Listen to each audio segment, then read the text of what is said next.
The church sat under its own silence, heavy and airless, as if the stone walls had learned to hold their breath. 200 guests filled the pews, dressed in satin and pressed wool, but no one moved the way people usually moved at weddings. No shifting knees, no polite coughs. Even the smallest whispers died the moment Brett Morrison opened his mouth at the altar. Simone Carter stood beside him, wrapped in emerald green. She had chosen the dress because she wanted something that felt like her. Not borrowed purity, not a costume of tradition. The fabric caught the stained glass above and threw color back onto her skin in soft shards, green turning gold, gold turning bruised when the light slid across her ribs. The train pooled behind her like a quiet wave. White roses rested in her hands, their stems slick against her palms. Her fingers trembled anyway. She tried to steady her breathing. In through the nose, out through the mouth. The scent of the bouquet was sharp and clean, but it did nothing to cut through the dry chill that lived in the marble floor beneath her shoes. The air smelled faintly of old wood and candle wax, as if every promise ever spoken here had left residue. Brett looked perfect in his gray suit. His hair sat exactly where it was supposed to sit. The knot of his tie was centered, precise. His face was not. There was a distance in his eyes Simone had never seen before. Not nervousness, not joy. Something colder, set back behind his pupils like a door quietly closing. "I can't do this," Brett said. The words traveled through the sanctuary without effort. They did not need a microphone. They were heavy enough to carry on their own. For a heartbeat, Simone did not understand what she was hearing. Her mind reached for harmless explanations like a person reaching for a railing in the dark. A joke, a stumble, stage fright. Something that would resolve if she just waited. Pastor Reynolds, an elderly black man with gentle hands and a Bible worn soft at the corners, tightened his grip on the pages. He had known Simone since she was small enough to swing her legs from the pew and whisper questions about heaven when she got bored. His voice came low, careful. "Son, perhaps we should step aside." "No," Brett cut him off. The single syllable cracked the moment. It was not disrespectful in volume. It was disrespectful in certainty. Brett turned, not toward Simone, but toward the guests. He put his back to her as if she were scenery, as if the woman in green beside him was already a past tense. "Everyone here deserves to know the truth," he said. Simone's stomach tightened. The bouquet pressed harder into her hands. The stems felt like wires. Brett lifted his chin and spoke as if he had rehearsed this in a mirror. "This wedding was never about love. My parents arranged this because of a business deal with her father's company. Before he died, Mr. Carter made agreements that would benefit both our families." A sound ran through the pews, a wave of shock that never rose into full noise because people were too stunned to choose a reaction. A few gasps popped like small fireworks and then vanished. Somewhere to the left, a bracelet clinked against a pew as a woman's hand flew to her mouth. Brett kept going. "My mother and father have been pushing me to marry Simone for 2 years. I went along with it because it seemed easier than fighting them." Simone felt the words as physical force, pushing the air out of her chest. Her throat tightened so fast it hurt. She tried to swallow and couldn't. The bouquet slipped. At first it only slid, petals brushing her fingers like a soft goodbye. Then it fell from her hands and hit the altar steps. The sound was small and final. White roses scattered across marble, rolling in slow arcs, stopping wherever gravity decided they belonged. Simone stared at them, unable to bend down and pick them up. Her knees locked. The edges of her vision pulsed. In the third row, her mother, Grace, pressed a hand over her mouth. Tears streamed down her cheeks without permission. Her shoulders shook, but she did not stand. She looked pinned in place, the same way Simone felt pinned.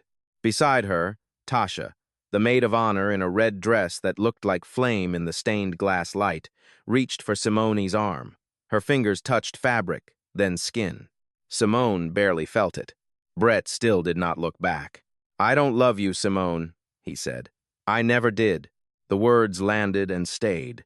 They did not echo. They did not soften. They sat in the air like smoke. "You're a nice person, I guess, but I can't spend my life with someone I feel nothing for.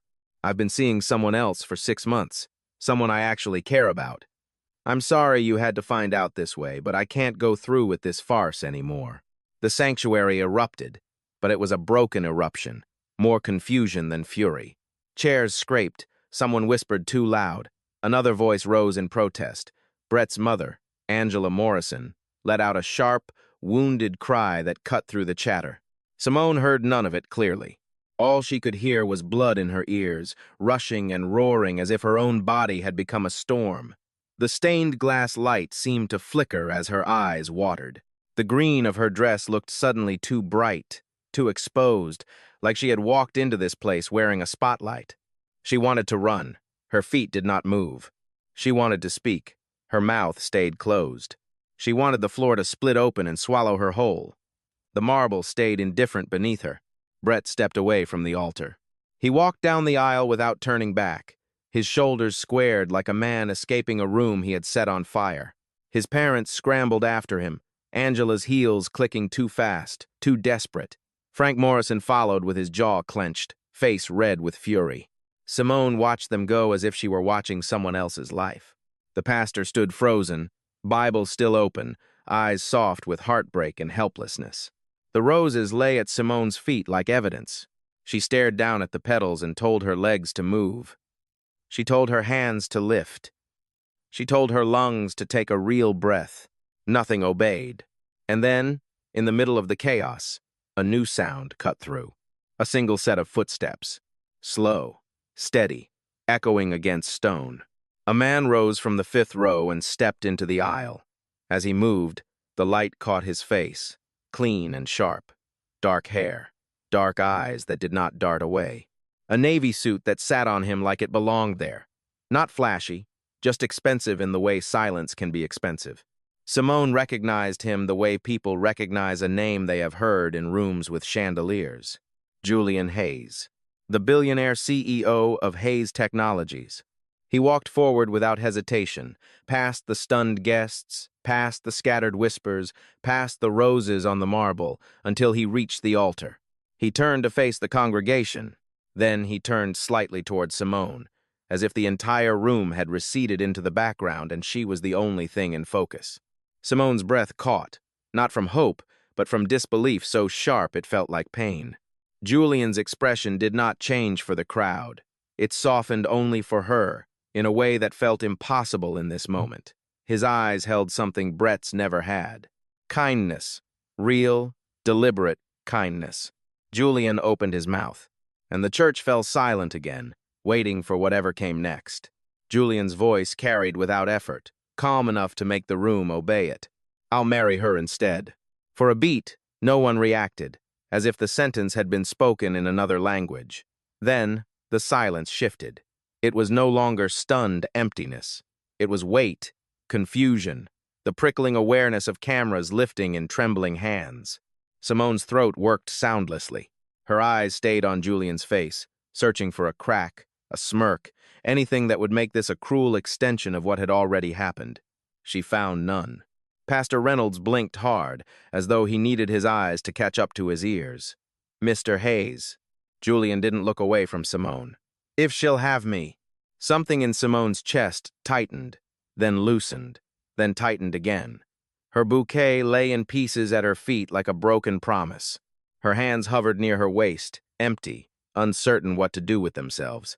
You don't even know me, she managed, the words thin and unsteady. They scraped out of her like breath through cracked lips. I know enough, Julian said quietly. He took one step closer, careful, slow, as if approaching a frightened animal. The scent of his cologne reached her clean, restrained, nothing loud. He didn't crowd her space. He only offered his presence, like a hand held out in open air. I've watched you work, he said. You move through chaos like it's choreography.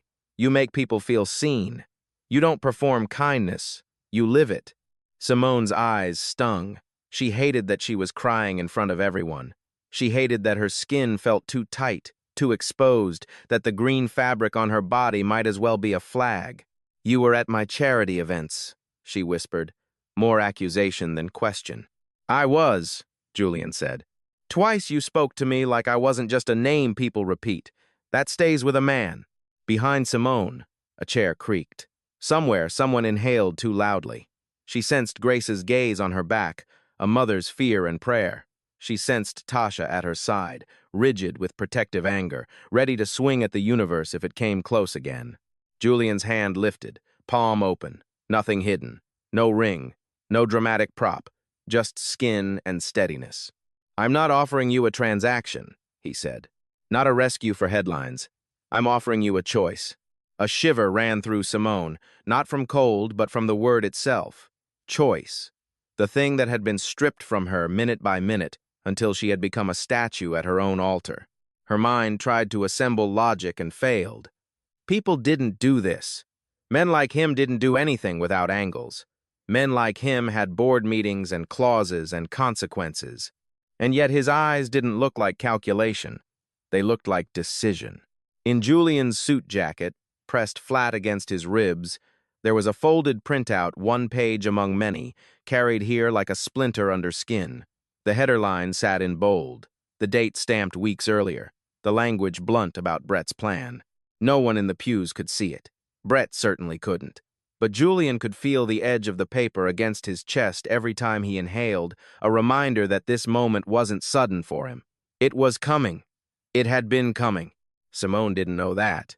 All she knew was that Julian Hayes was standing in front of her, offering a hand as if humiliation could be rewound by dignity alone. Pastor Reynolds cleared his throat, voice softer now, protective. "Marriage is sacred, not a spectacle." "I agree," Julian said. He glanced at the pastor for the first time, respectful, anchored. "That's why I'm asking her, not the room." Simone's gaze dropped to his hand. Long fingers, no tremor. She could imagine him signing contracts with that hand, closing deals that moved markets. She could imagine him letting it hover here for as long as she needed without flinching.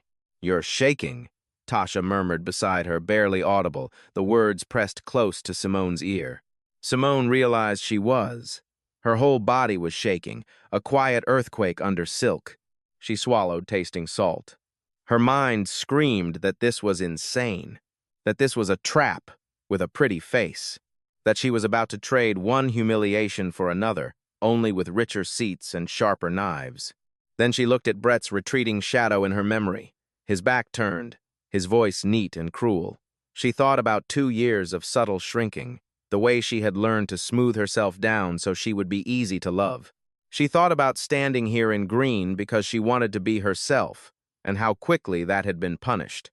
Julian didn't look at her like she needed to be smaller. He looked at her like she could take up space. Her breath came out in a rough, uneven exhale. Grace rose halfway from the pew, hands clasped tight, eyes shining. She didn't speak. She didn't need to. The small nod she gave was almost imperceptible, but it carried the weight of every time she had told Simone to stand up straight when the world tried to bend her. Tasha's fingers pressed gently into Simone's arm. Her mouth formed the words without sound. "Do it." Simone's pulse hammered in her throat. She stared at Julian's hand until her vision blurred around its edges, then forced herself to look up at his face. "Why?" she whispered. Julian didn't perform an answer. He didn't glance at the crowd to see if they were watching. His attention stayed on her like a promise. "Because someone should," he said. "Because you deserve it. And because I'm tired of watching good people get used." A beat of silence. Simone's hand lifted, slow, as if it belonged to someone else. Her fingertips hovered above his palm, not touching yet, feeling the warmth radiating from him. If she took his hand, the room would explode again. People would talk for years. They would call her desperate.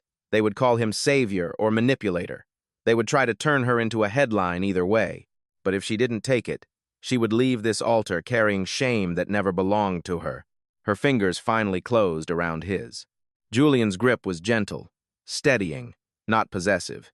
He didn't yank her forward. He simply anchored her, like a rail in a storm.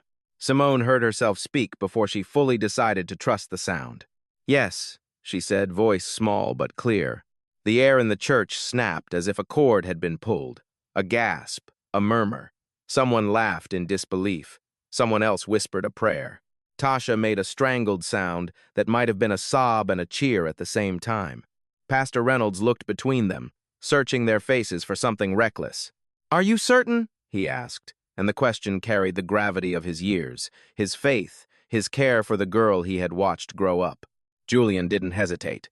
"I'm certain." Simone's knees finally unlocked. The tremor in her hands didn't vanish, but it changed shape. It became energy instead of paralysis. She tightened her hold on Julian's hand. "So am I," she said. Pastor Reynolds studied her for a long moment, then nodded once, slow. "Then we proceed," he said. Julian glanced down at the white roses scattered across the steps. Without letting go of Simone, he bent, gathered the blooms carefully, and placed them back into her hands as if returning something that should never have been dropped. When his fingers brushed hers, warmth sparked through her skin, quiet, surprising, alive. The pastor lifted his Bible again. The pages rustled like wings. "Dearly beloved," he began, and for the first time since the nightmare started, Simone's lungs filled with air that didn't taste like panic. The reception hall waited like a prepared lie.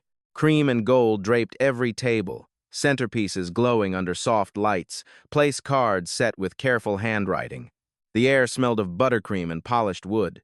Somewhere near the DJ booth, speakers hummed with a faint electrical buzz, as if the room itself had been holding music in its lungs.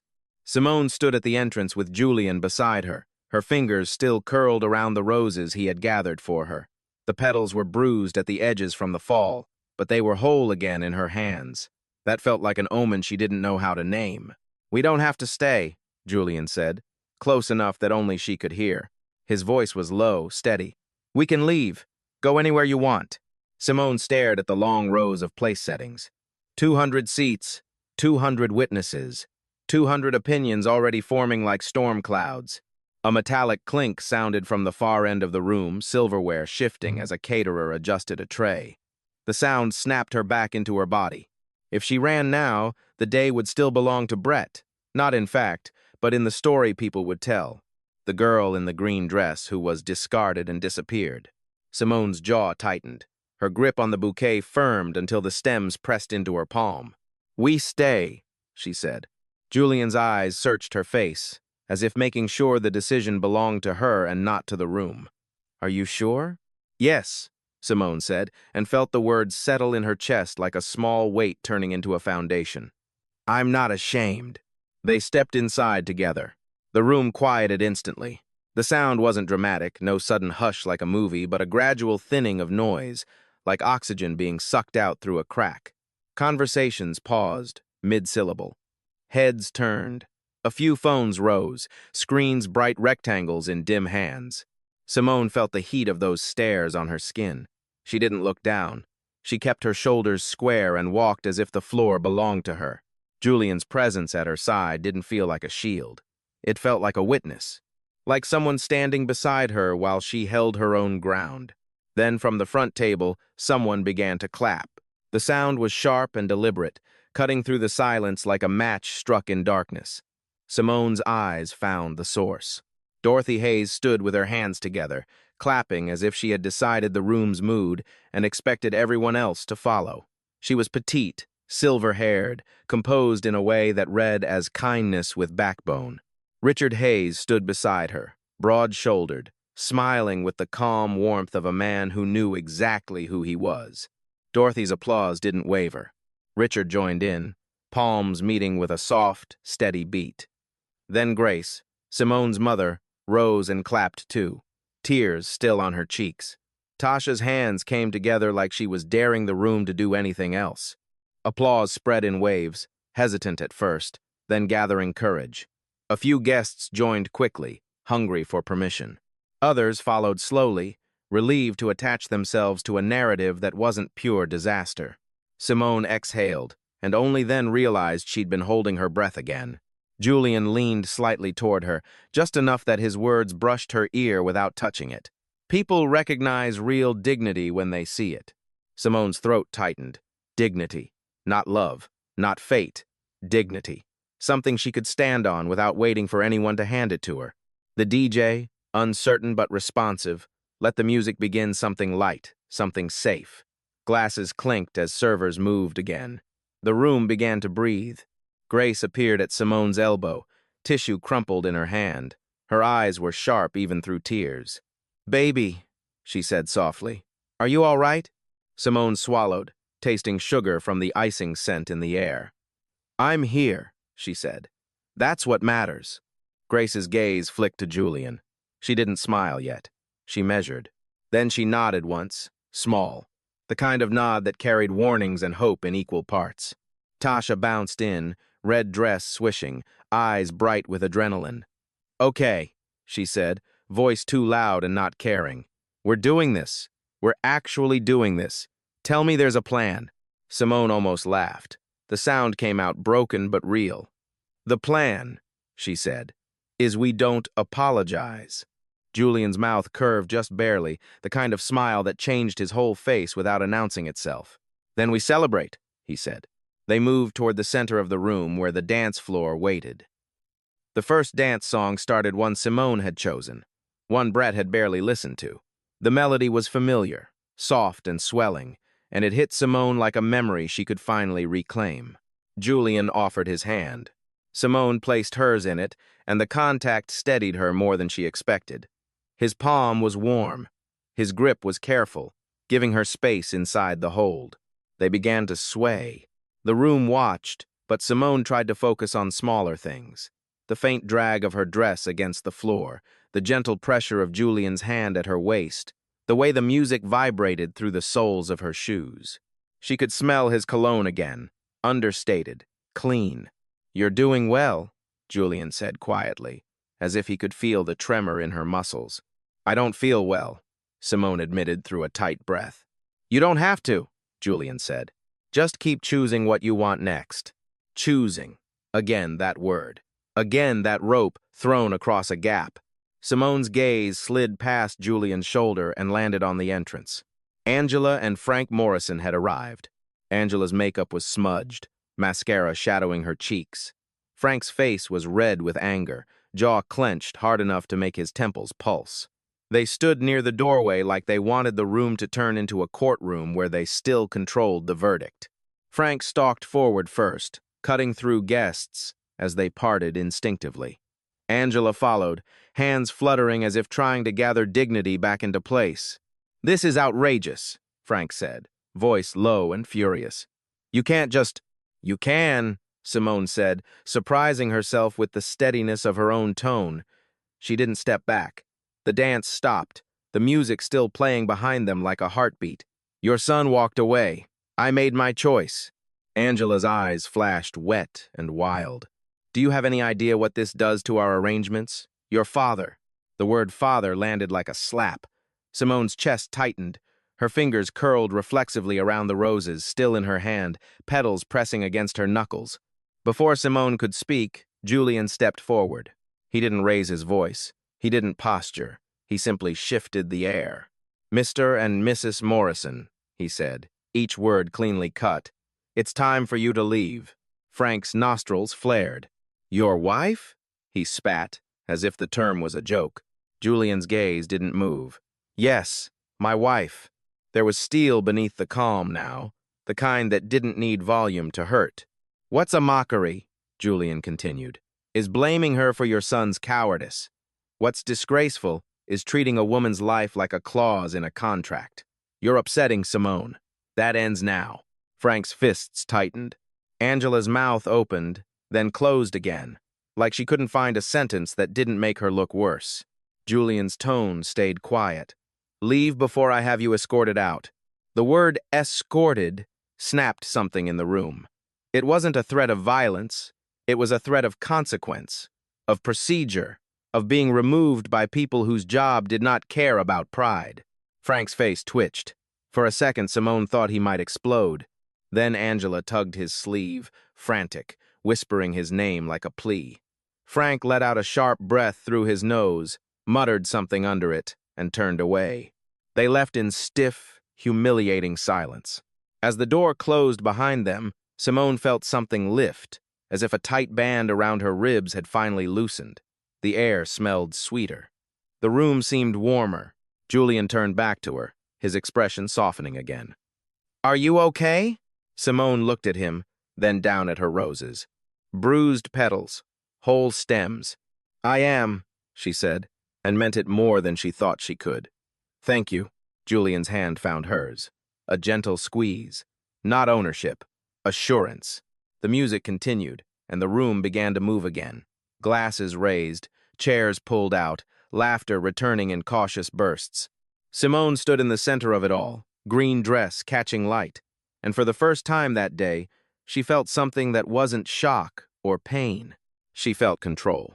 And at the edge of the room, near the entrance, a familiar shape paused Brett's silhouette cutting into the glow for half a second before it vanished again, as if even he didn't know whether he was brave enough to watch what she had become without him. Morning arrived too clean for what had happened. Sunlight poured through glass that cost more than Simone's monthly rent had ever been, throwing bright rectangles across the penthouse kitchen. The air smelled like coffee and something warm. Eggs, butter, herbs. Julian stood at the stove in rolled sleeves, steady hands moving with quiet ease, as if domesticity was just another system he understood. Simone watched him from the edge of the island, a mug warming her palms. The ceramic was heavy, smooth. Her wedding ring, still the simple gold band, caught the light when she lifted the cup, a thin circle that felt both unreal and unavoidable. Julian slid 3 plates onto the counter. Omelets, different fillings, arranged like choices. I wasn't sure what you'd like, he said, so I made options. The word options tightened her throat in a way she didn't expect. She forced herself to breathe and reached for the vegetable one, the one that smelled like peppers and green onion. They ate in small, comfortable bites. The city below looked distant, like a model. Somewhere outside, a siren rose and fell, then faded. Inside, silverware clicked against porcelain with a soft, regular rhythm. Julian's phone buzzed once on the counter. He glanced at the screen, and something in his face shifted barely, but Simone saw it. He set his fork down. I called my assistant, he said. She's arranging to have your belongings picked up from Brett's apartment. You won't have to see him. Simone's shoulders tensed on instinct. The word Brett still felt like grit between her teeth. I can get my things, she said, more sharply than she meant. I'm not helpless. Julian didn't flinch. He only nodded, as if he understood exactly what pride was protecting in her. I know you can, he said, but you don't have to carry everything alone. Let me help. Her fingers tightened around the fork, knuckles whitening. For a moment, she wanted to refuse just to prove she could. Then, she heard her own voice from yesterday in her head. We don't apologize, and realized she didn't need to earn dignity by suffering. She set the fork down carefully. Thank you, she said. That's thoughtful. Julian's expression softened, relief hidden under calm. Good, then we'll do it cleanly. Another buzz. His assistant again. Julian read, jaw tightening this time. What? Simone asked before she could stop herself. Julian's gaze lifted to hers. Brett is refusing entry, he said. He's claiming your belongings are his property. Heat flared behind Simone's eyes. He can't. Those are my things. My clothes. My books. Photos of my father. Julian's voice stayed even, but the steel was there. He can make it difficult unless you go in person. With a police escort. The phrase police escort landed like cold metal. Simone's stomach rolled. She could see the elevator doors, the hallway, the smell of his apartment, the way the walls had seemed to close in there. I don't want to see him, she said, and hated how small the words sounded. You won't be alone, Julian replied. I'll go with you. We'll take what's yours and leave. Simone stared into her coffee, dark surface trembling slightly from her hand. She pictured her father's photographs, frames she had dusted like rituals. She pictured her mother's pearls, the ones she wore only on Sundays. She pictured the small things that didn't matter to anyone else and meant everything to her. She nodded once. Okay. An hour later, the lobby of Brett's building smelled like bleach and fake citrus, the kind of scent meant to suggest cleanliness while hiding age. The floor tiles reflected the overhead lights in dull squares. 2 police officers stood beside them, neutral faces, hands resting near their belts. One glanced at Simone's ring, then looked away. The other held a small notepad and pen, ready to turn any argument into procedure. The elevator arrived with a soft chime. Inside, the air was too warm, too close. The doors slid shut with a hiss that sounded like a warning. Simone's pulse hammered in her throat. Julian's hand found hers gentle, steadying. His thumb pressed once against her knuckle, a silent question. She squeezed back. The elevator rose. Numbers blinked above the door. Each ding was a step deeper into something she thought she had already left behind. When the doors opened, the hallway was quiet. Carpet absorbed sound. The officers walked ahead by half a step, creating a narrow corridor of safety. Brett opened the door on the second knock. He looked like a man who had been living inside his own mess. Sweatpants, stained shirt, unshaven jaw. His hair stuck up in uneven angles, like sleep had been a fight. His eyes went to Simone first, then to Julian, and something ugly tightened around his mouth. "Of course you brought him," Brett sneered, voice thick with exhaustion and spite. Simone kept her face still. "I'm here to collect my belongings," she said. "The officers are here to ensure there's no trouble." Brett stepped aside with exaggerated generosity. "Take whatever you want," he said. "It's all garbage anyway." The apartment smelled like old cologne and stale air. The living room looked the same but wrong, like a familiar photograph that had been scratched. Simone walked past him without looking too closely, forcing her focus forward. Her things were in the bedroom, exactly where she had left them in her mind. Clothes in the closet, toiletries lined up in the bathroom. A framed photo of her father on the dresser, Leonard Carter, smiling in a way that made her throat burn. She opened her suitcase. The zipper rasped loud in the quiet. She began packing fast, hands moving with purpose, not grace. Fold, stack, press down, zip. Julian stepped in beside her without being asked. He folded her clothes carefully, treating each piece like it mattered. He picked up the framed photos and wrapped them in a sweater so the glass wouldn't crack. His attention was gentle, respectful, as if he understood that these objects were not things but anchors. Brett leaned against the doorframe watching, arms crossed. His eyes flicked to the officers in the hallway, then back to Simone. "You know he's just using you, right?" Brett said suddenly. Simone didn't look up. She shoved a pair of shoes into the suitcase, hard enough that the heel thumped against the side. "Rich guys like him don't marry normal girls like you for real," Brett continued, voice rising with desperation. "He's got some angle, business, control, something." Julian straightened slowly. For a second, something dangerous flickered behind his eyes, sharp as a blade catching light. When he spoke, his tone was calm enough to be lethal. "Brett," he said, "I know it's hard for you to understand genuine feelings." Brett scoffed. Julian didn't move closer. He didn't need to. "I married Simone because I want to be married to her," he said.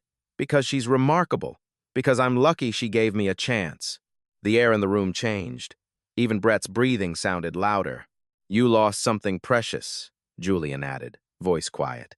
"Because you couldn't recognize value while it was in your hands." Brett's face flushed red, then paled at the edges.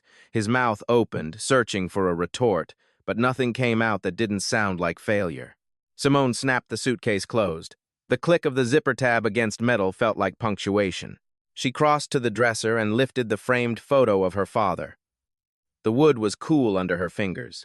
She opened the jewelry box and took her mother's pearls, the strands sliding through her palm like water. These were not trophies. They were proof she existed before Brett and would exist after him. Julian took the suitcases. The handles creaked under the weight. The officers stepped in and watched as Simone walked out, keeping her chin level. Brett hovered near the bedroom door, suddenly smaller, trapped in his own apartment like it was a cell. In the hallway, the air tasted cleaner. Inside the elevator, the doors closed with a soft hiss. Simone's knees finally threatened to give. Her breath hitched, and tears came fast, hot, humiliating, unstoppable. Julian set the suitcases down. The leather handles made a dull thud against the floor. He pulled Simone into his arms without asking, holding her with steady pressure, letting her cry into his shirt. The fabric smelled like soap and faint cologne. His heartbeat was a slow, solid drum against her cheek. "It's over," he said softly. "You never have to go back." Simone's hands clutched the back of his shirt, fingers curling like she needed something real to prove she wasn't still falling. The elevator chimed. As the doors opened to the lobby's bright, antiseptic light, Simone wiped her face with the back of her hand and lifted her chin. Her things were with her. Her father's smile was safe.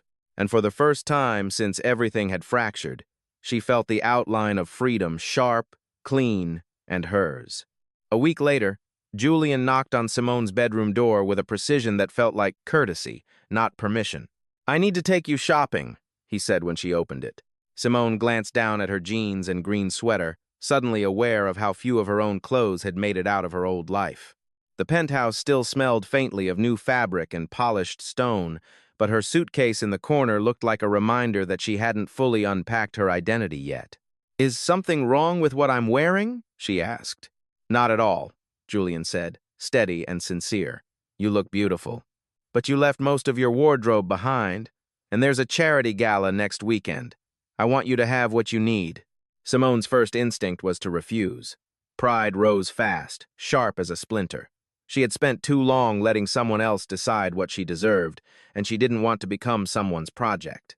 Then she remembered the elevator doors, the way Julian had stood beside her without making her smaller. Help didn't have to mean control. "Okay," she said, forcing her voice to stay even. "Thank you." Julian's expression softened like he'd been holding his breath. "I'll drive." The car was sleek and quiet, the interior smelling like clean leather and something faintly citrus. As they pulled into an upscale district Simone had only ever passed by, the storefronts looked like museums, single dresses displayed under spotlights, glass so clear it didn't feel real. Julian parked with calm confidence. Simone stared at the buildings, her stomach tightening. "This is too much," she said. "It's not," Julian replied. "It makes me happy. Please let me." Inside the first boutique, the air was cool and perfumed, a soft floral scent that clung to the back of Simone's throat. A saleswoman approached instantly, smile, professional, eyes flicking to Julian's watch, and then away like she'd trained herself not to stare. Private dressing room, plush chair, a mirror that made the lighting feel kind. Clothes arrived in quiet waves, hangers sliding along a rack with soft metallic clicks. Simone tried on dress after dress, jewel tones, clean lines, fabric that whispered when she moved. Each time she stepped out, Julian looked up from his seat, not with hunger, not with ownership, but with focus, like he was learning the contours of who she was becoming. "That one," he said when she emerged in a deep burgundy gown. His voice held certainty, not command. "That's the gala." Simone faced the mirror. The color warmed her skin. The fit made her feel composed, powerful, like she belonged in rooms that used to intimidate her. "I love it," she admitted, and the admission felt like reclaiming something. "Then it's yours," Julian said, turning to the saleswoman. "We'll take it. And the blue cocktail dress, the green suit, and the casual red dress." Simone's mouth opened in protest. Julian met her eyes. "You liked them," he said simply. "Why shouldn't you have them?" Over the next hours, the district blurred into soft carpets, perfume, and shopping bags. Shoes wrapped in tissue paper that rustled like dry leaves. Handbags with smooth handles that warmed under her fingers. A blazer that made her shoulders look like they carried authority instead of apology. Each time Simone tried to object, Julian's gaze stopped her. Not sharp, not angry, just quietly firm. So she accepted. Not with embarrassment, but with a steady thank you that grew less strained every time she said it.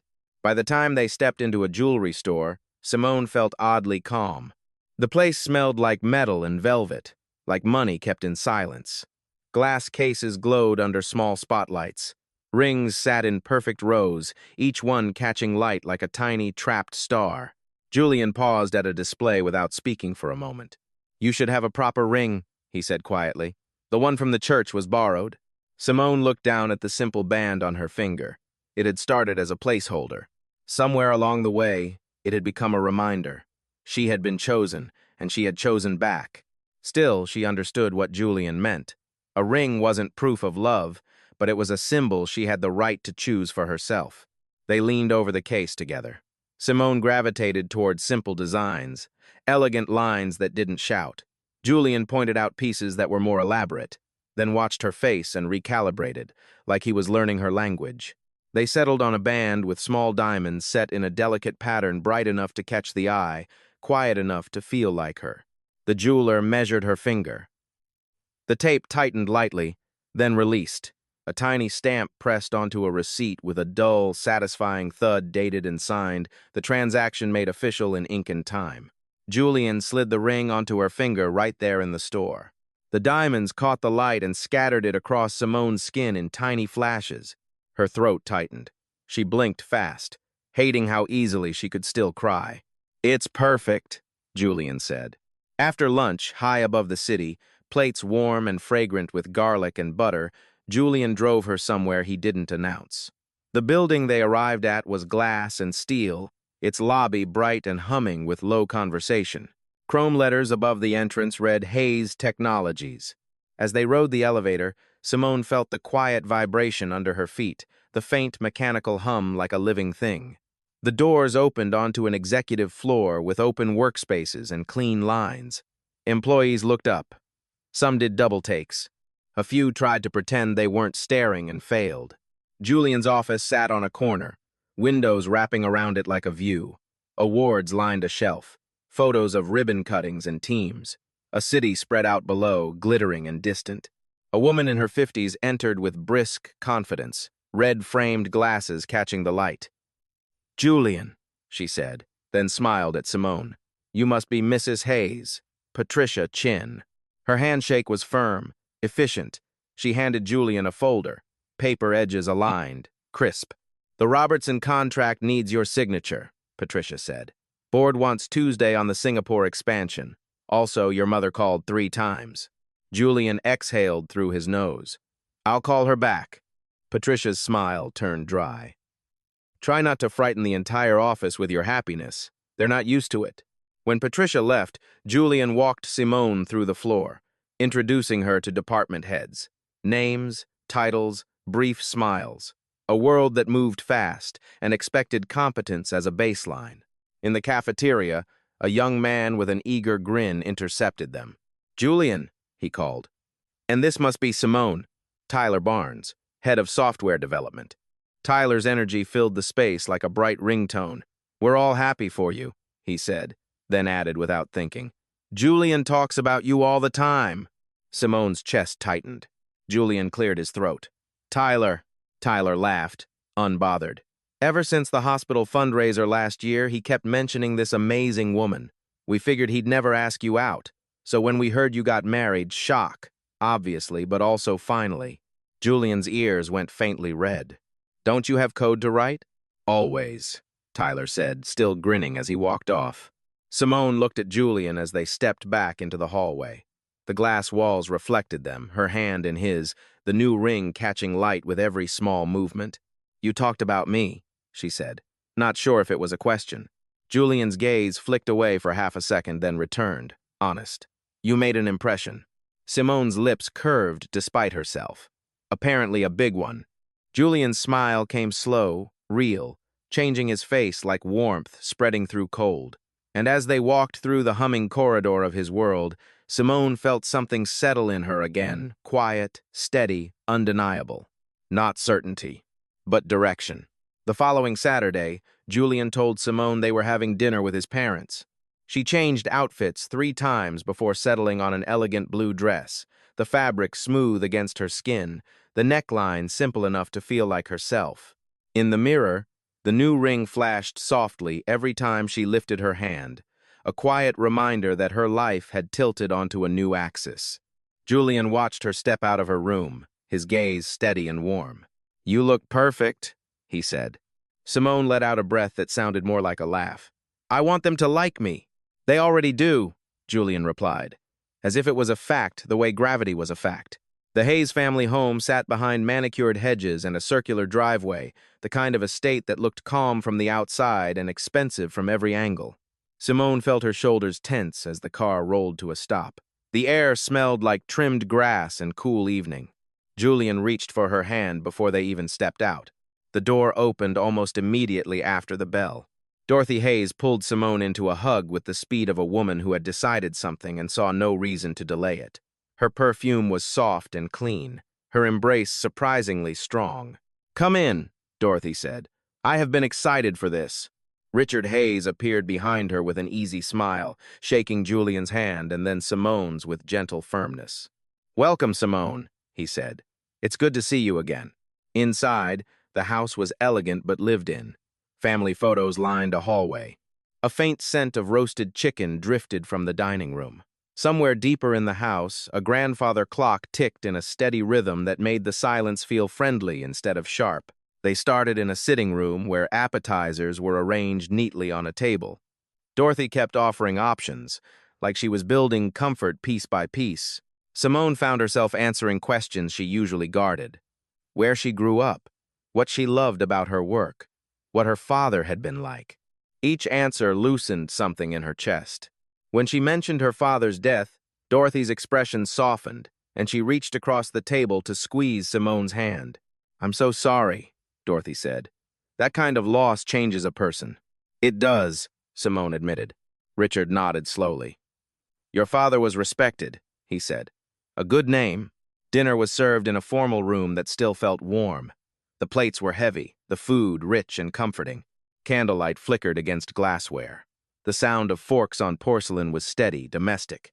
Dorothy talked easily, guiding the conversation like a hostess and a mother combined. "I know the circumstances were unusual," she said over dessert, "but I want you to know we're thrilled. Julian has been alone too long." Julian made a sound that tried to become a protest and failed. Richard leaned back slightly, eyes on his son. "Even your assistant notices you've been leaving the office at a reasonable hour." Julian glanced at Simone, and something in his face softened.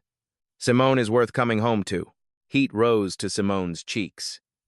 She looked down at her spoon, at the small swirl of cream, steadying herself with the simplest thing in front of her.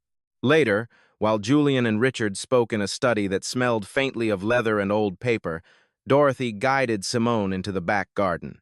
The night air was cool, the garden lit with soft lights that made the leaves shine. Crickets sang somewhere beyond the hedges. Dorothy stopped beside a stone bench and pulled a small velvet box from her pocket. "I want to give you something," she said. Simone's stomach tightened with surprise. "Dorothy, you don't have to." "I want to," Dorothy replied, and opened the box. Inside was a delicate gold bracelet dotted with tiny pearls, the kind of piece that looked like history, not fashion. The pearls caught the garden light in small, soft flashes. "This was my mother's," Dorothy said. "She gave it to me when I married Richard. I saved it for Julian's wife." Simone stared, throat tight. The bracelet felt like a door opening into a family she hadn't expected to enter. Dorothy fastened it around Simone's wrist. The clasp clicked softly, final and sure. "I know people will talk," Dorothy said, "but I've watched my son for his whole life. I've never seen him look at anyone the way he looks at you." Simone swallowed. "How can you be sure it's real?" Dorothy's gaze held Simone's without flinching. "Because I see the way you look at him, too. Kindness doesn't fake itself for long." Simone's fingers brushed the pearls, cool against her skin. "Thank you," she whispered. Dorothy smiled. "You're family now. That means you're stuck with us." The next day, Grace came to the penthouse with a casserole tucked into her bag like armor. She paused at the windows, eyes widening as the city stretched below them. "Well," Grace said, voice dry but not unkind, "this is certainly different." Simone hugged her, breathing in the familiar scent of her mother's perfume and fabric softener. For a moment, she felt like herself again. Julian greeted Grace with calm respect, offering tea, moving through the kitchen like he belonged there without trying to prove it. They sat in the living room. Grace perched at the edge of the couch, her eyes tracking details, cataloging them. The quiet hum of the building's ventilation filled the spaces between words. Grace didn't waste time. "So," she said to Julian, "you married my daughter very suddenly." Julian met her gaze. "I did." "And you expect me to believe it was love?" Julian didn't rush his answer. "I don't expect you to believe anything," he said. "I expect you to watch how I treat Simone. Judge me by that." Grace studied him for a long moment. Then, slowly, she smiled. "That's honest," she said. "Good." She turned to Simone. "Baby, are you happy?" Simone didn't hesitate. "I am." Grace's shoulders softened as if she had been holding tension in them for days. "Then that's what matters." She pulled out a photo album and set it on the coffee table with a quiet thump. The plastic sleeves inside crackled as she opened it. Julian leaned in, smiling as pictures of Simone as a child appeared. Missing teeth, wild hair, a stubborn grin that looked painfully familiar. Simone watched Julian laugh, not politely, but genuinely, as if those photos mattered to him. Grace looked at her daughter while Julian poured more tea in the kitchen, the kettle humming softly. "Your father would have liked him," Grace said quietly. Simone blinked fast. "What do you see?" Grace's voice stayed calm, but her eyes shone. "A good man," she said, "and my daughter finally being treated like she's precious." Simone touched the pearl bracelet on her wrist, then the ring on her finger, and felt something settle deeper than excitement. Not a fantasy. A foundation. 3 months into the marriage, Simone had learned the sound of her own authority. It lived in small things. The clean tap of her heels on Hayes Technologies' executive floor, the quiet buzz of Patricia Chin's intercom, the weight of a pen as she signed off on budgets for the community center project. Her office smelled like fresh paper and coffee that had been reheated one too many times. Outside her glass wall, the city moved in bright, indifferent lines. Patricia's voice crackled through the speaker, crisp as a blade. "There's a Brett Morrison here to see you. He says it's urgent. Should I send him away?" Simone's stomach tightened so fast it almost felt like nausea. Brett's name still carried the echo of stained glass and scattered roses, but she didn't let it reach her face. Her fingers hovered over the edge of her desk, nails pressing lightly into the wood. "Give me a minute," Simone said. "Then send him in." The intercom clicked off. The room fell quiet except for the faint hum of the air vent and the distant, rhythmic beep of an elevator down the hall. Simone's pulse thudded in her ears, but she forced her shoulders down, forced her breath to stay even. She picked up her phone and tapped Julian's contact. It went to his assistant. Simone left a short message, voice steady, words clean. Then she set the phone face down like she was closing a door. A knock came. Patricia opened the door and stepped aside. Brett walked in like a man trying to remember how he used to belong in rooms. His suit was wrinkled. His tie sat crooked. His hair needed a cut. Dark circles carved shadows under his eyes. He looked thinner, not in a healthy way, more like stress had been chewing on him for weeks and refused to stop. "Simone," he said, voice rough. Simone didn't stand. She didn't offer a hand. She gestured to the chair across from her desk with a small tilt of her chin.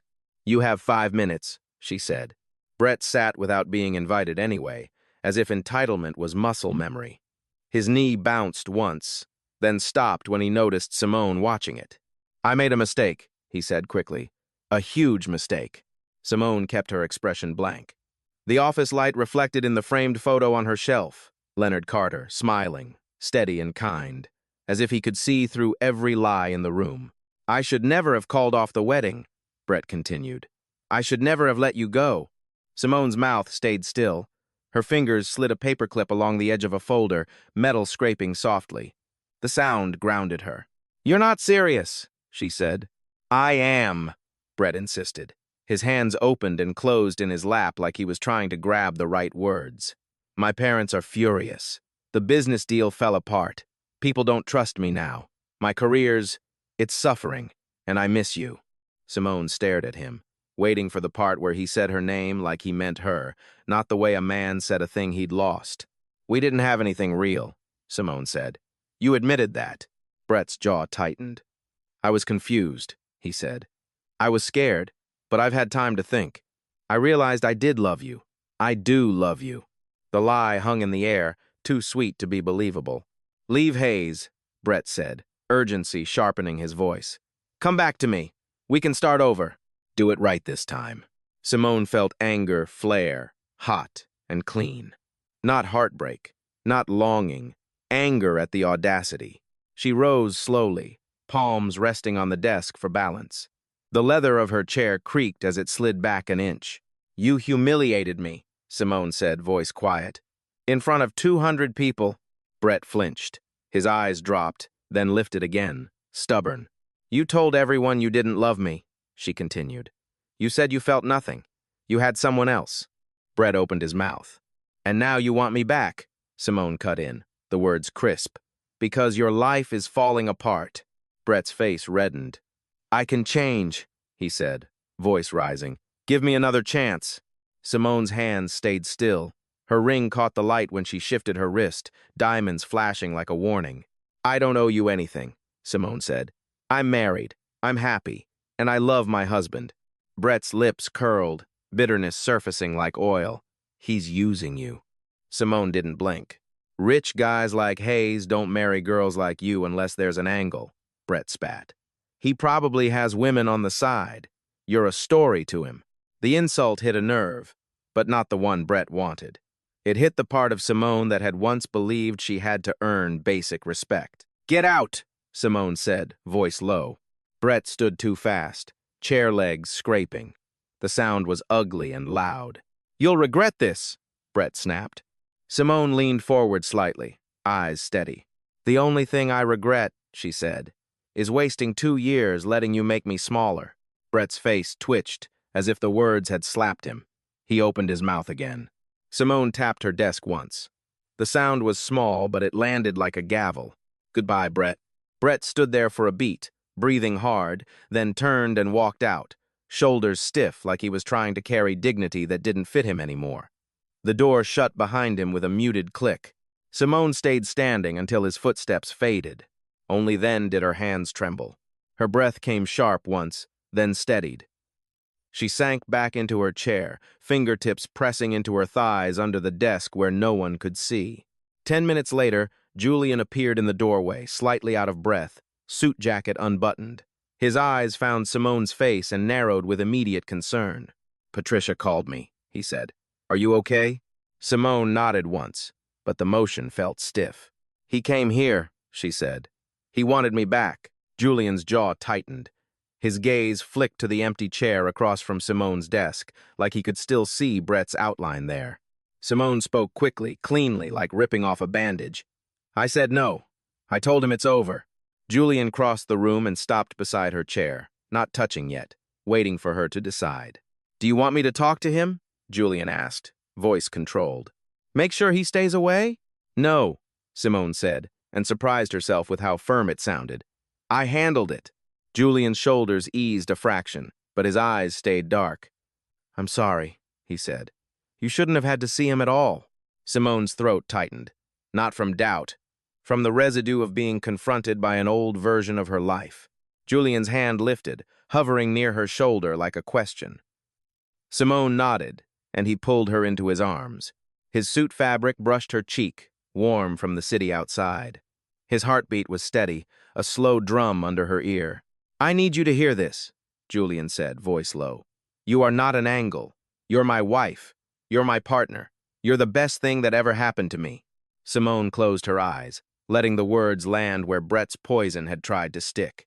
I know, she whispered. I'm not doubting us. I'm just shaken. Julian's breath warmed the top of her hair. Then let's go somewhere real, he said. We can go home. Or where do you want to be?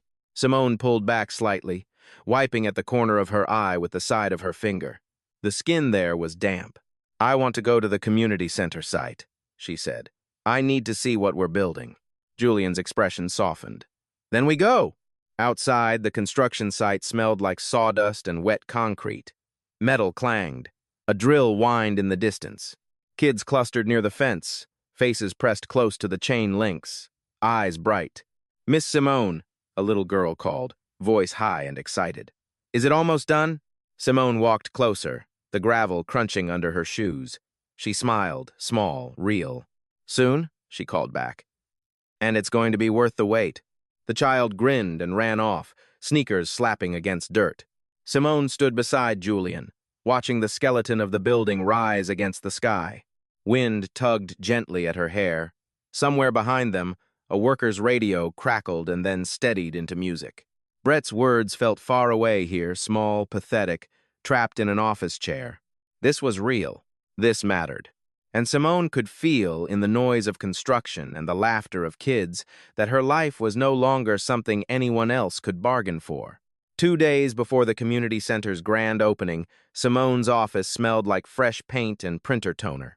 Outside her door, the building wasn't finished, but it was alive, hammers knocking in the distance, a forklift beeping as it reversed, children's voices drifting from the fence line.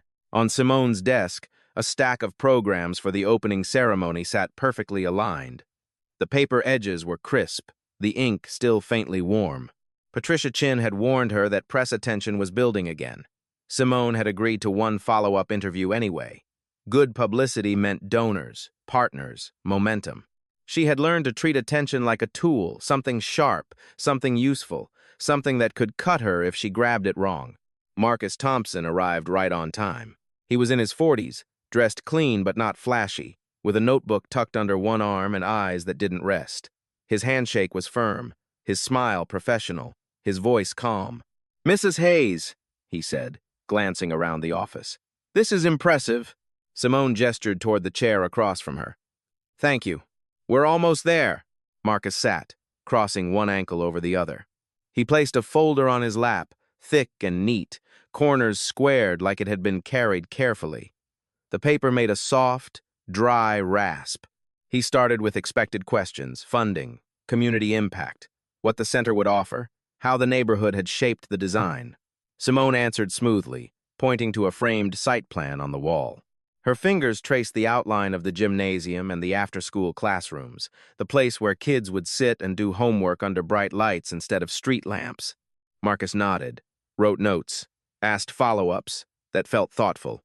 Then his gaze lifted, and the air changed. "Let's talk about how you and Julian met," he said. Simone kept her posture steady. "We met at charity events," she replied. "A few conversations over a couple years." "And he attended your wedding as a business associate," Marcus said. "Yes." Marcus paused, as if weighing whether to continue. Then he slid the folder onto Simone's desk. The cardboard thumped softly against the wood. "That's the story you've told before," Marcus said. "But what if I told you there's more to it?" Simone stared at the folder. The edges looked too sharp, too deliberate. Her mouth went dry. "What do you mean?" she asked, keeping her voice even. Marcus flipped the folder open. Inside were printed emails, headers visible, dates circled in pen, call logs with times highlighted. A small photo stapled to a page. A man in a suit she didn't recognize, standing near a glass building, caught mid-step. Marcus tapped one email with a capped pen. "According to my sources," he said, "Julian knew about Brett Morrison's plan weeks before your wedding." Simone's stomach dropped so fast it felt like the chair might tilt. Marcus slid the paper closer, not touching her, just pushing information across the gap. The top line showed a date, 3 weeks before the wedding. Simone blinked hard. The words stayed. "He was told by a business rival of the Morrison family," Marcus continued. "Someone who thought Julian would use the information for leverage." Simone's hands didn't move, but her fingertips went cold. "How do you know this?" she asked. Marcus's voice remained calm, almost gentle. "I have emails, phone records, and a statement from the rival who initially contacted him." He lifted a second page and angled it toward her so she could see the time-stamped call list. "I'm giving you a chance to comment before I publish." The room felt too bright, too quiet. Outside, a drill whined, then stopped, leaving a ringing absence. Simone forced herself to breathe through her nose. The air smelled like toner and dust. Her throat tightened like a fist. "Get out," she said. Marcus didn't flinch. "Simone? This interview is over," Simone said, her voice low and sharp. She stood, the chair legs scraping lightly against the floor. "Leave." Marcus watched her for a beat, then closed the folder with measured care. The cardboard made a final, flat sound. He stood. "I'll publish with or without a comment," he said, and there was no threat in the words, only inevitability. Simone didn't answer. When he left, the door clicked shut behind him, and Simone stood frozen, staring at the folder like it might bite. Her pulse pounded in her ears. She picked up the top email with 2 fingers as if it was contaminated. The paper trembled slightly. The date was still there. The subject line, the names, the time. Her mouth tasted metallic. She dropped the page back into the folder and shoved it closed. Her palms pressed flat against the desk, grounding herself in the solid surface. Julian had known, weeks before, and he had let her walk forward anyway, let her plan, let her smile, let her hope. Simone grabbed her phone and called Tasha. When Tasha answered, Simone's voice cracked on the first word. "I need you." Tasha arrived within 20 minutes, breathless, hair slightly wind-tossed. She didn't sit right away. Her eyes went straight to Simone's face. Simone pushed the folder across the desk. "Read." Tasha flipped through, her expression shifting from curiosity to disbelief to anger. The papers whispered as she turned them. "Oh my God," Tasha breathed. Simone's hands shook now, visible, undeniable. "He knew," she said. "He knew before the wedding." Tasha closed the folder hard enough to make the desk vibrate. "Okay," she said, voice controlled. "You need to talk to him. Not a reporter, not a pile of paper. Julian." Simone's laugh came out sharp and humorless. "What am I supposed to say? Hey, did you secretly watch my life implode on schedule?" "Say the truth," Tasha snapped, then softened. "Give him a chance to explain. Don't let this become a story before it becomes a conversation." Simone stared down at her ring, the diamonds catching a harsh glint from the overhead light. She felt suddenly exposed, like the center's unfinished walls had turned into glass. She stood, grabbed her coat, and pushed the folder into her bag. The zipper sounded too loud. "Fine," Simone said, voice tight. "I'll ask him." Outside, the construction site hummed again, machines moving, workers shouting measurements, a truck backing up with a steady beep, beep, beep. Simone walked through it all like she was underwater, the folder heavy against her side, each step carrying her toward the one thing she wasn't sure she could survive hearing: the truth. The penthouse felt different at night when Simone came home. The city lights beyond the windows looked sharp, like scattered glass. The air inside was cool and still, carrying the faint scent of citrus cleaner and the ghost of coffee from the morning. Somewhere in the distance, a siren rose and fell. Inside, the silence held its own pressure. Simone set her bag on the coffee table and slid Marcus's folder out like she was placing a weapon in plain view. The cardboard made a dull thud against the wood. She didn't turn on music. She didn't pour wine. She sat upright on the couch, hands clasped tightly enough to make her knuckles pale. When the elevator dinged and the front door opened, Julian stepped in and stopped the moment he saw her posture and the folder. His suit jacket was still on. His tie was loosened. He looked like a man who had been moving too fast all day and suddenly realized the floor had shifted under him. "We need to talk," Simone said. Julian didn't pretend he didn't understand. He walked closer, slow, cautious, like approaching a ledge. "Where did you get that?" he asked, voice low. "A journalist," Simone said. Her throat tightened, but she kept her tone clean. "He's publishing a story about what you knew before the wedding." Julian's eyes flicked to the folder, then back to her face. His jaw tightened once. "Is it true?" Simone asked. "Yes or no?" Julian exhaled like the air had been trapped in him for weeks. "Yes," he said. "It's true." The word landed like a door slamming in a quiet room. Simone's chest lifted sharply, breath caught, then released in a thin stream. Her hands unclasped and reclasped, fingers trembling. "You knew," she said, voice breaking on the edge of control. "You knew he was planning something and you didn't tell me." Julian sat slowly on the chair opposite, not taking space beside her. He kept his hands visible, open on his knees, like he was trying to show there was nothing hidden now. "I can explain," he started. "Then explain," Simone said, the words cutting sharper than she intended. "Because right now I feel like my marriage was built on a lie." Julian swallowed. The city's reflection moved across his face as traffic passed far below. "3 weeks before your wedding," Julian said, "a business rival of the Morrison family contacted me. He told me Brett had been bragging about being forced into the marriage, about using you, about waiting for the deal to close so he could divorce you." Simone's throat tightened at the word bragging. Her stomach turned with the memory of Brett's smirk in a church full of witnesses. "The rival thought I would use it against them," Julian continued. "For leverage." Simone stared at Julian's hands. The faint crease of his knuckles. The way his fingers flexed once, then stilled. "Why didn't you tell me right away?" she asked, quieter now because the anger had started to turn into something worse, confusion. Julian's gaze lifted, steady. "Because I didn't know how," he admitted. "We barely knew each other. You were engaged. If I came to you with that story, would you have believed me?" Simone wanted to say yes. She wanted to insist she would have recognized truth. But she pictured herself 3 weeks before, busy, hopeful, defensive of the life she thought she had built. She pictured Julian Hayes approaching with a claim that could ruin everything. Her answer caught in her throat. Julian leaned forward slightly, not reaching for her, only closing the distance with honesty. I thought you'd see me as a man with an agenda, he said. A billionaire trying to interfere in someone else's life for business reasons. So you decided to show up, Simone said, voice tight. Julian nodded. I went planning to object during the ceremony. I rehearsed it in my head 100 times. I was going to stand when the pastor asked if anyone objected and tell everyone what I knew before you made it legal.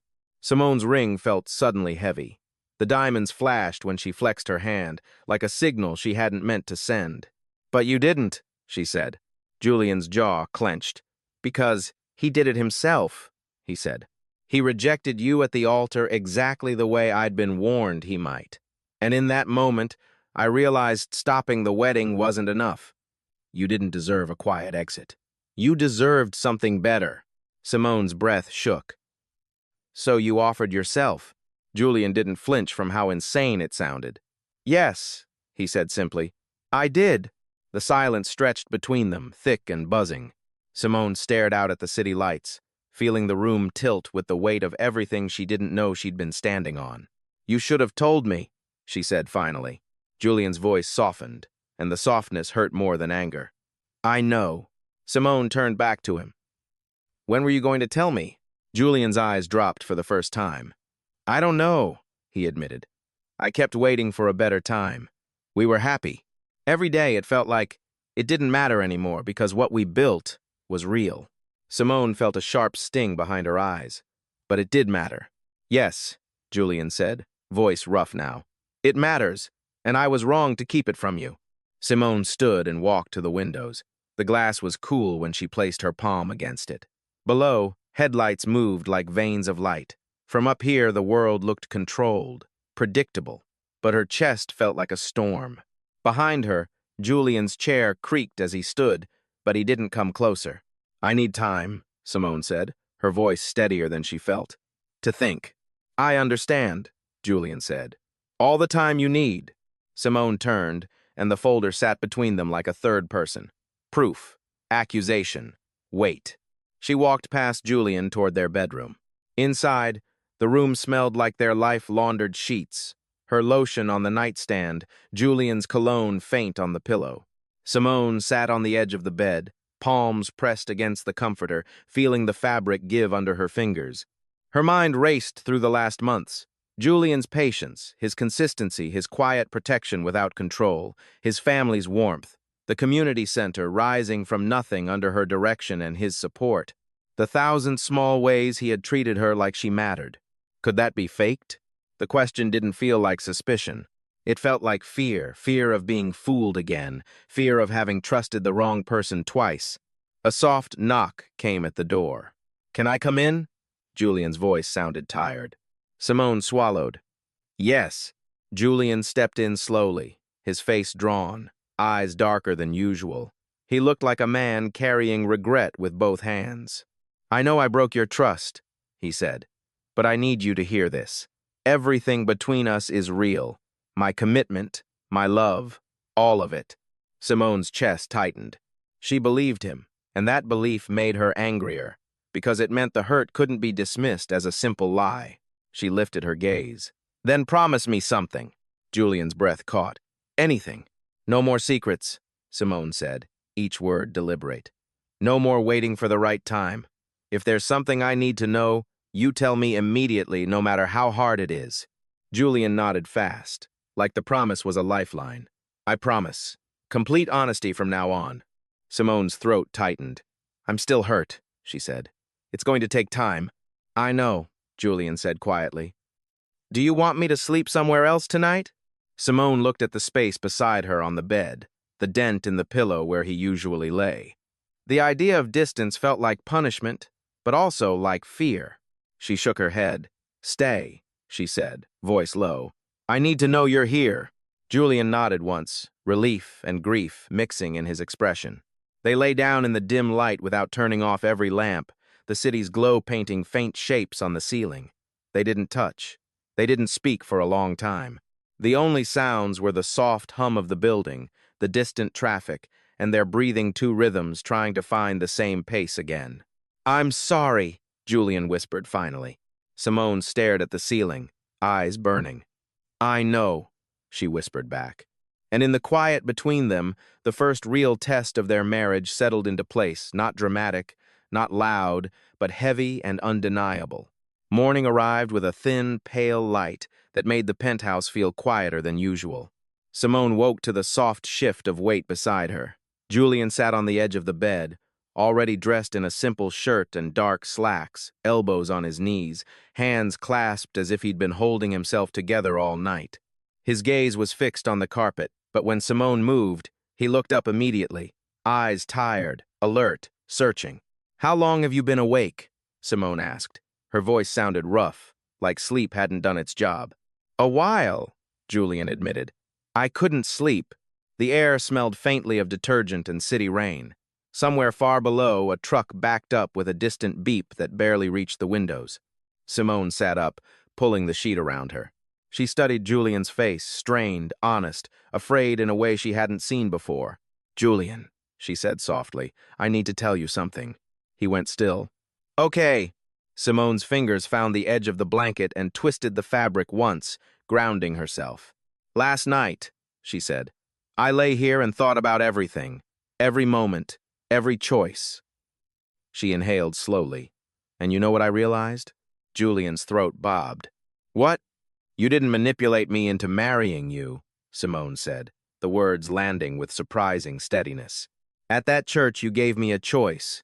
I could have said no. I could have walked away. But I said yes because something in me recognized what you were offering." Julian's eyes shone, but he didn't interrupt. Simone reached for his hand. His skin was warm, his fingers slightly tense, like he'd been bracing for impact. "Yes, you knew about Brett," she continued. "And yes, you should have told me sooner. But you didn't trick me. What we built after that every day, every small thing that was real, that was us." Julian's hand tightened around hers, not crushing, just holding on. "I should have been honest from the beginning," he said, voice rough. "Maybe," Simone replied. "But I also understand why you weren't. You were scared. You were trying to protect something that hadn't even had the chance to grow yet." Julian swallowed. "I didn't want to lose you." Simone's chest tightened, but this time it wasn't anger, it was recognition. "I'm not losing you," she said. "But we can't survive secrets. Not after everything." Julian nodded quickly. "No more, I swear." They talked for a long time after that real talking. Julian walked her through it again, but slower, with fewer defensive edges and more detail. He told her where he'd been when he got the call, the exact timestamp on the first email, how his hands had shaken when he realized what was about to happen. Simone listened with her jaw clenched, then loosened, then clenched again, like her body was learning how to live with a new truth without breaking. By late morning, the heaviness between them had changed shape. It was still there, but it wasn't a wall anymore. It was a weight they were carrying together. Julian's phone buzzed on the nightstand. A message, then another. The screen lit up and dimmed again like a heartbeat. "He's going to publish," Julian said quietly, glancing at the notifications. "Today," Simone nodded once. Her mouth tasted like coffee that hadn't been sweetened. "Let him," she said. "We'll tell our truth." Julian's eyes sharpened. "How?" Simone slid out of bed and crossed to the desk near the windows. The city looked brighter now, daylight turning everything sharp and visible. She opened her laptop, fingers moving with purpose. "We write a statement," Simone said. "No dramatics, no excuses, just facts, and what we are now." Julian came to stand behind her, not touching, but close enough that she could feel the heat of him. The laptop fan hummed softly as she typed. They worked like partners. Simone chose every word as if it mattered because it did. Julian insisted on clarity. No vague lines, no polished denial. When the statement was done, they sent it to his PR team with instructions. Publish it immediately after Marcus's article, not before. No preemptive war, no games. Julian's assistant confirmed receipt. A timestamp flashed on the email, 11:43 a.m. That afternoon, Simone went to the community center site. The building was nearly finished. Windows installed, doors hung. Inside, the air smelled like sawdust and fresh paint, the kind of scent that made the future feel close enough to touch. Kids crowded near the fence, watching workers carry boxes of equipment inside. Their laughter bounced off concrete walls. Simone walked through the main hallway, her heels tapping against the floor, each step echoing. She paused in the community room where folding chairs waited in neat rows. On one wall, a large banner was rolled up, ready to be unfurled for the opening. Julian walked beside her, quiet. At 3:17, Simone's phone vibrated in her hand, a notification from a news site. The headline was already spreading, "The Billionaire's Secret." Simone's stomach tightened, but she didn't open it right away. She stared at the screen until it blurred, then blinked hard. Julian's hand hovered near hers. "Do you want me to—" "No," Simone said, voice steady. "I'll read it." She opened the article. The words came like cold water. Dates, emails, call logs. The claim laid out in clean lines, built to make a reader lean forward and judge. Simone's cheeks burned. Not from shame, she refused that, but from exposure. The feeling of being seen without consent. Then the article ended with their statement, posted exactly as written. No spin, no apology for surviving. Simone read it twice. On the second read, her breathing slowed. Julian watched her face. "What do you think?" "I think people will say what they want," Simone replied. "And it doesn't change what we've built." Julian's shoulders eased, but his jaw stayed set. "They'll tear into me." Simone turned her phone face down and looked at him. "Then they'll have to do it while we keep building." The grand opening arrived on schedule. By midday, the community center's parking lot was full. Folding chairs lined up outside. A small stage. Microphones. A ribbon stretched across the entrance, bright and taut. Press cameras clicked. Politicians shook hands. Volunteers wore matching shirts. The smell of hot dogs and popcorn drifted from a food truck, mixing with fresh-cut grass. Simone stood behind the stage curtain for a moment, listening to the crowd. Her hands were cold despite the sun. Julian stood beside her, his presence solid. His fingers brushed hers, a small touch that asked permission. Simone threaded her fingers through his. On the count of 3, they stepped out. Applause rolled across the crowd like a wave. Simone's throat tightened, but she lifted her chin. She saw kids in the front row, eyes wide, excited. She saw her mother's face, proud and fierce. She saw Tasha, grinning like she'd been waiting for this moment for years. Simone took the microphone. It was cool metal against her palm. "Today," she began, voice carrying, "this building becomes yours." The words settled the crowd. The cameras kept clicking. The ribbon fluttered lightly in the breeze. When it was time, Simone and Julian took the oversized ceremonial scissors. Simone's grip was firm. The blades closed. The ribbon snapped with a sharp, satisfying sound, and the crowd erupted. Cheers, whistles. A child screamed in pure joy. Inside, the center filled instantly, kids running to the playground equipment, parents exploring the job training rooms, elderly residents sitting down in the community lounge like they'd been waiting for permission to belong. Simone walked through it all, breathing in the noise and movement, letting it replace the static in her chest. Later, when the last camera crew packed up and the doors were locked for the night, Simone and Julian stood in the empty lobby. The lights were softer now. The floor gleamed. The building hummed, alive even in silence. "We did this," Julian said, voice quiet.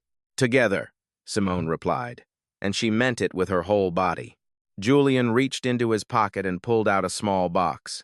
He opened it to reveal a delicate necklace, thin chain, a small pendant shaped like a key. "It's symbolic," Julian said. "A reminder that I'm yours completely." Simone stared at it, the metal catching the lobby light. A key, simple, unmistakable. Julian fastened it around her neck, his fingers careful against her skin. The pendant rested against her collarbone, cool at first, then warming. Simone's eyes burned. She swallowed hard. "There's something else," Julian said. He didn't smile. He looked serious, focused like he was about to lay down proof, not romance. "I've been working on reclaiming your father's company," Julian said. "The deal is almost complete. By next month, Carter Manufacturing will be back in your family's hands." Simone's breath left her in a shaky rush. She grabbed his shirt with both hands, pulling him close, forehead against his chest. "You didn't have to."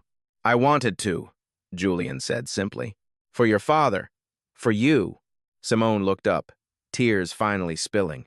Thank you, she whispered, for loving me enough to do the hard parts right. Julian's gaze held hers, steady, always. On the drive home, the city lights blurred past the window again, but Simone didn't feel like she was drowning in them anymore.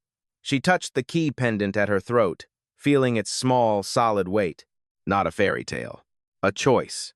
A promise. A truth carried forward. The key warmed against her skin as the night swallowed the road. Truth stayed.